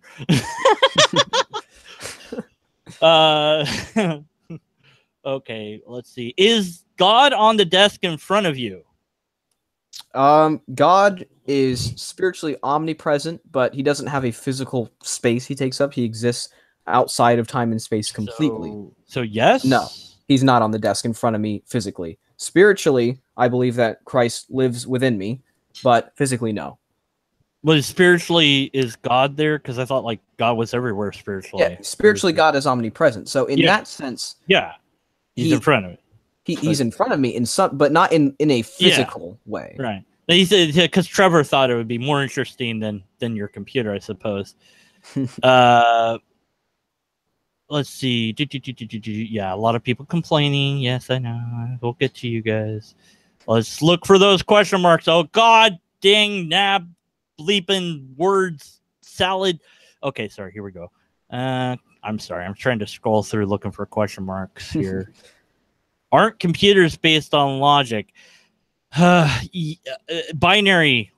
They're based on binary logic. So yes, but again, and maybe I apologize to everyone for not making that clear. When I use the word logic, I'm referring to informal or formal logic, specifically and usually informal logic. And I have to make sure that I do that in my videos because I say logic and my brain automatically says, well, everyone's going to automatically know that you're talking about informal logic, Deconverted Man, so you don't have to explain it to them. And I should be like, hey, brain, shut up. And then if my brain actually shut up, that would be a problem because there's no me anymore. And then there's a paradox. That would be interesting. My name is Josiah, by the way, not Joseph. I'm gonna mispronounce your name. It doesn't matter. I'm sorry. It's gonna be a thing. Well, let's see. Any other questions that I missed? Does quantum physics break the law of identity? Maybe. That will be my answer to that. Do you think quantum physics breaks the law of identity? No. Okay. My answer is maybe. And the reason I say no is because the law of identity is one of the first principles of thought, which is like the law of non-contradiction, cannot be denied. And so, I'll make, if I haven't already made a video about that, Skeptic 7, I would surprise me, and if I haven't, I'll make one. But I'll address that. I'll either give you a link for that, or I'll make a video about it at some point. How do you exist out? Oh wait, sorry. What about quantum physics would break the law of identity? That's a follow-up. I'm guessing they're asking him, but I'll assume you're asking us. It's complicated. I'll leave it at that for now. And in your phrase, I think. You view it as how do you view it? Because I don't want to put why don't you think quantum physics would break the law of identity again? Well, I believe that because nothing can break the law of identity. Okay. Yeah. How do you exist outside of space and time? Very carefully. That's my answer. I would say that existing outside of space and time doesn't mean that there is a location outside of space and time in which someone thrives, because that would be a space. To exist outside of space and time is to exist non-physically, because anything physical requires space and time to exist. All physical beings their existence requires time. It's a function. A timeless, spaceless being is one that would be, it would follow from that being would be immaterial. And so it's hard to grasp, because we live in a time and space and material world. But so would it be fair to say that something could only exist in that sense if it's not physical? Yes. Like a physical entity could never exist outside of space and time. Yes, I would agree with that. Okay. Because I wanted to follow up, because I wanted to iron out his question a little bit more. I don't think it's possible to exist outside of time and or space.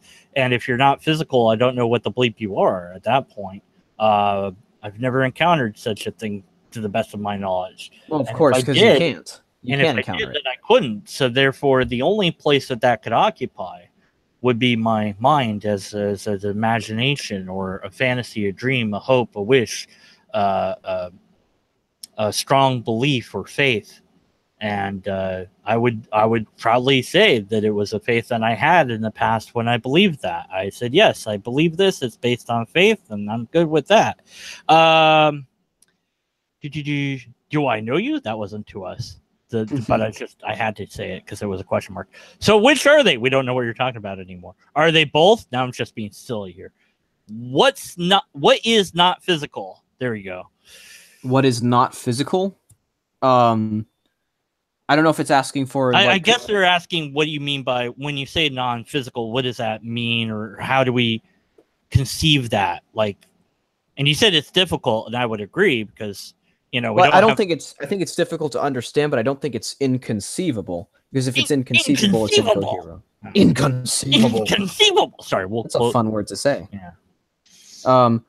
Something that's non-physical is not material, and it's not limited by material properties or the laws that govern how matter works. Matter specifically. Well, the follow-up you already answered, which was what properties does it have? I think you already. Do you want to go more in detail then on that? Right. Such a entity would be timeless and spaceless, because if you have a non-physical being it can't exist in a space, and it can't exist at a time because it's not physical. Time is something that time and space are co-relevant. I believe that's the conclusion of Einstein's work in general relativity. And they deal with the physical world, but something non-physical, it wouldn't apply to them. I see here Vanilla Extract is asking a question. I think he's asked this before, so I think he wants an answer. Yeah, well, I'm just going down the list here. So unless you really want to jump ahead, because you like that. You go ahead. You go ahead. All right, yeah, we can do that. Screw you, Joseph. We're going ahead. Could you please personally write definitions, terms I use in my videos or his videos? I will certainly. Well, for this one, yeah, I think I don't know if I could for this one, to be honest. But in future videos where I do scripts, I definitely will do that, Joseph. I think he's asking the question rhetorically, because of the unnecessary tediousness of going through and defining every single term that you ever say. No, I'm happy to do it. Well, how many words are in your average video? Do you really want to define every single one of those? It's just unnecessary. I'll do it. If you want to, go ahead. But sure, I don't mind. Just for him. For it will be one video, but I'll do it just for him. Can something such as logic self-define itself, or does it come from something? Talking about axioms being self-defeating and circular ? Yeah, that was the one I think you were talking about. Yeah, that's it. So my answer to that would be, okay, so let me see if I can understand the question. Let me post that in here again, yeah. Yeah, thanks. Vanilla Extract. Can something such as I don't like how it didn't put a line there. Let me keep it chat there. That's better. Okay. It was like, yeah. Can logic define itself? I don't really know what it means to define itself. I'm not sure what that means. Does it come from something? Logic is uncaused, because causation and reality itself depends upon the laws of logic, such as, non-contradiction, identity, excluded middle, as well as certain mathematical postulates. Logic and the laws of it are uncaused, is the understanding of logic. And then he was talking about axioms being self-defeating and circular. Yeah, if we applied your previous, thought that it's like, well, these things are not evidence of themselves, or because that's circular. So, that wouldn't make them self-defeating. It would make trying to find evidence for them self-defeating, just to clarify there. Well, there's his answer. My answer would be that logic is is defined by the axioms and tautologies that we have in utilizing it. And we have subsets. Of course, what I'm talking, again, formal logic is all the formulas. That's when you see little weird 3 equal signs and the letter C is upside down and you're like, what is this? What am I looking at here? You're looking at formal logic in that case. When informal logic is natural language. So our conversation that we're having and the conversation we're having in chat, that's natural language. It's just everyday talking. And so what we try to do is critically analyze what the person is saying and try to get to what is it that they're really saying? What do I think they're saying? What have they actually said? And then what fallacies, if any, were committed, and to extract that and then to analyze that within the confines of the syllogistic formulas and the logical fallacies. So that's what it's based on. As far as it coming from something, no, it maps to the universe that we observe. So whatever universe you might happen to be in, your logic would have to map to that universe. So if tomorrow something was to radically be different, let's say we found out the moon was made out of cheese, well, that would undo some science, I think. We'd have to change. It would be a paradigm shift. And logic might have to change to reflect that new knowledge. It might not be affected at all.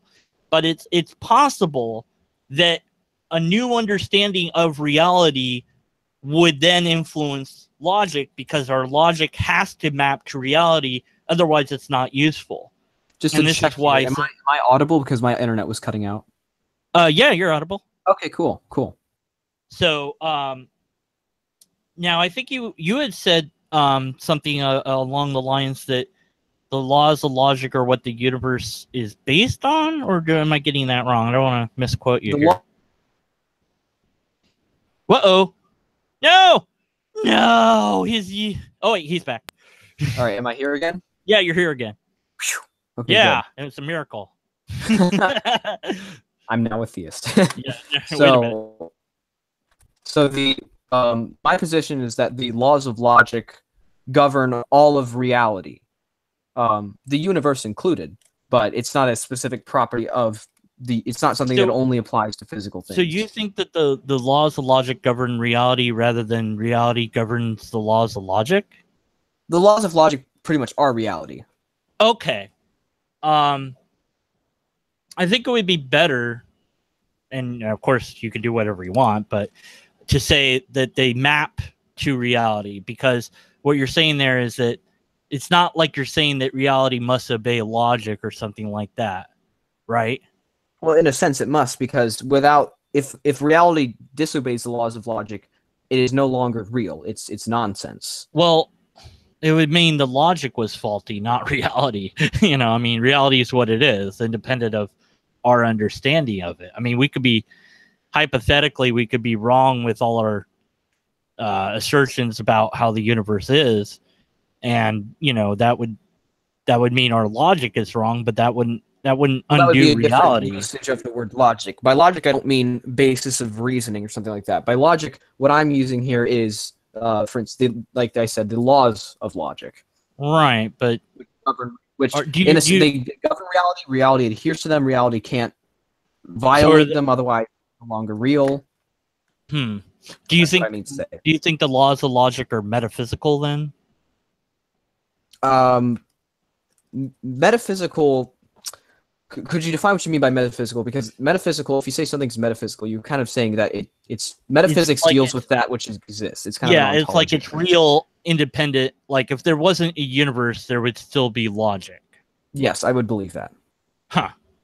I wouldn't. Okay, that's interesting. Let's see, what else? I think, okay, that was that question. If God is non-physical, then how would he interact with the physical? Well, if you're talking about the This was Skeptic asking. I'm sorry, I didn't say his name. I forgot to say the name. That's fine. I saw this question in the chat. God interacts with the physical because God is omnipotent. If you're talking about the Judeo-Christian God or even the God of Islam is omnipotent, as are many concepts of God. And so he interacts with it because he is all-powerful, and interacting with the physical as a non-physical being is not contradictory. It's not logically incoherent. Okay. I don't have an answer to that question. I'll refer you to The Lobster as Skeptic 7. Which, if you haven't read it, it's a good book. Okay. That's not directed to us. You don't want to read it. What if informal logic is not the most reliable tool for effectively navigating reality?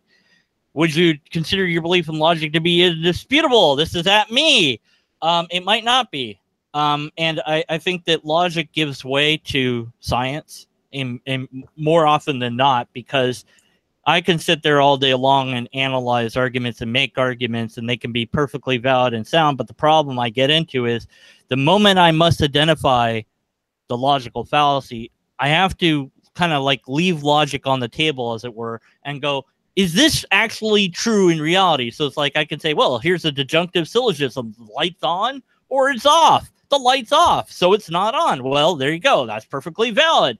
Is the light on or off, though? That's the real question. Well, in reality, the light right now in my area is off. So, whoops, I need to fix my argument then, because it didn't match my reality in my localized area, even though the disjunctive syllogism was fine. So, in a sense, I have to say, well, here's this. It is a toolbox for doing this one thing. And the toolbox that informal logic is for is to decide quickly or faster than you could otherwise whether or not a proposition is something you should or shouldn't be skeptical about. If the argument is valid and sound and the conclusion follows, which it should and it always has so far, then that conclusion is something that you now should invest your time and energy in. Now, you could accept the conclusion as true at that point, or you could go with some caution anyways, just because, we're humans and we make mistakes.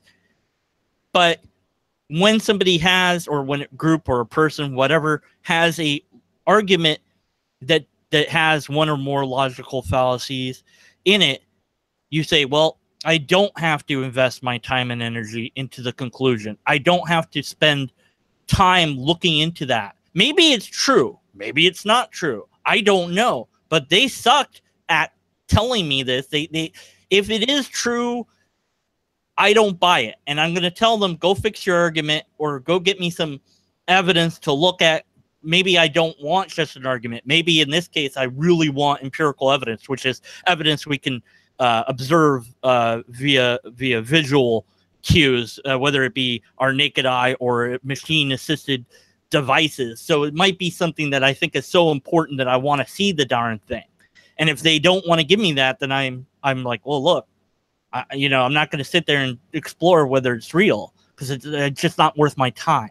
And so that's what the toolbox is good at. But science has a bigger toolbox, so that might be a way to discover more about reality. But I would say that philosophically, that's the love of knowledge, so we have to say, well, are these the best things we have? They might be. Are they the only things that we have? No, we have logic and we have science. Do we have anything else? Well, we have some other things. Are they as good? Depends what you're talking about. To some extent, we have to leave them behind to do other things. Is it indisputable? No, absolutely. Yes, sorry. Yes, absolutely. Everything can be questioned. And it's kind of like asking, am I skeptical about skepticism? Yes, I can be. And it's a very simple formula to go over to see if I'm, on the right track. And if logic is wrong, what's weird about that is you would actually have to argue for logic being wrong with a logical argument. And you would have to construct a new system that was coherent to show that this new system, whatever that is invalidates this old system and is better or more useful than the old one or whatever. And logicians, which is the name of people that do logic, whether it be amateurs like me or anyone that does it professionally, which would be like, say, Douglas Walton, is to, you know, do that. But yeah, if somebody comes up with a different idea about logic, and there are debates, and there's classical logic, there's different other sorts of logics that are out there, and for me, because I'm interested in it, I read up on all this stuff, and I'm like, oh, that's good. I'll, you know, run read more books. You know, but for somebody that just wanted, say, you know, maybe an introduction to logic, I would say, you know, Douglas Walton's, I forget the name of the book, but I'll put it in the description box below, so you guys and gals can click on it and buy it if you want. But that'd be a good place. Would be anything Douglas Walton has written, or there's some other logic books out there that are pretty decent too. But yeah, you could hypothetically make a thing that would unravel logic as I understand it, and would then give me a better system. So that'd be cool. Do you want to address if formal and informal logic is not the most reliable tool? Blah blah blah. I think that was more directed towards you. So yeah, I know, but you didn't like no, nothing to say on that one. Not really, no. And I will say I do have only a couple minutes left. Oh, okay. So we can answer a couple more questions. 2 more questions. Well, I'll direct questions at you, and I'll then do the ones myself later. Then does God have to obey the laws of logic? Yes. God cannot violate the laws of logic because nothing can. That's my position. Follow up. What about God interacting with the physical? What is the mechanism by which God does this? If you're referring to a physical mechanism, again, because God is non-physical, none such exists, the mechanism or the means by which he interacts with the physical would just simply be his power, his ability, his potence. That's my answer. Okay. And let's see. I think that's it. That's it. We're out of questions. Out of questions. I think so. Oh. Okay, so yeah, I did it again, people. I got my emotion. Let my emotion get the best of me. Dang it! I did it. I said I wouldn't, but I did. You know. Oh well. So yeah, thank you for your time and energy. Of course, thank you. This has been great. Hopefully, you know, we can interact more offline and try to clarify some of these points better. And I definitely would be interested in joining forces with you to tackle, if we can, that particular word that now my brain refuses to remember. Onion is going to be it. That's it. That's what it was. Yes. And all that. His Pixel Perfect Productions YouTube channel is in the description. Is there any other things I should put in the description? I will. He'll let me know offline. Say your last words, and then I'll say the thing that I say, and then I'll answer any questions that are directed only at me, and you can go off and do whatever it is you got to do. Okay. Well, in closing, I'd just like to say big props to those of you who have been watching this from the beginning to the end. Getting all that juicy context is always important. Thanks to those who have been asking questions. Big thanks to Deconverted Man himself for actually doing this debate with me. Really appreciate it. And I hope stuff like this can happen often in the future. Yeah, definitely. Thank you, Pixel Perfect, for your pleasing productions and the pleasant conversation of points, perhaps. I like this alliteration. All right. So yeah, I'll catch you around, and we'll have all the links there. Here, put any links you want, or send them via email to me, and I'll do that. Okay. And I have to try to remember what the bleep link it was I said I was going to put in the thing. All right. I think just like the channel, and that's it. Yeah, I don't remember anymore. No, that's in there, but no. All right. Goodbye, everybody. Goodbye. I'm not going off just yet. Is there any other questions? Dark rooms are sexy. I have to prove Jews are real. Hey, brother, prove Jews are real. He exists, he said. There, I'm done. Okay. that was hard. My brother's Jewish, so it's, that was an easy one. Was there was something that I wanted to... I think he's gone. Did he go? Yes, he did. Okay. Let's see. There was some other stuff in here that I wanted to maybe address. And I don't know what it was at this point. So here's what I'll do, everyone. I'll read the chat offline, and then I'll just like maybe make a video about whatever I need to, possibly. I don't know if Joseph was wanting me to actually define every word that in a video that I would do, but I'll do it just to prove a point that it's possible to do, and that, you know, you can do it, you know. All right. That's it then. Lobsters exist. We don't have blah, blah, blah. I don't know. I don't have a good way to end this. Goodbye. Put comments in the stuff and whatever.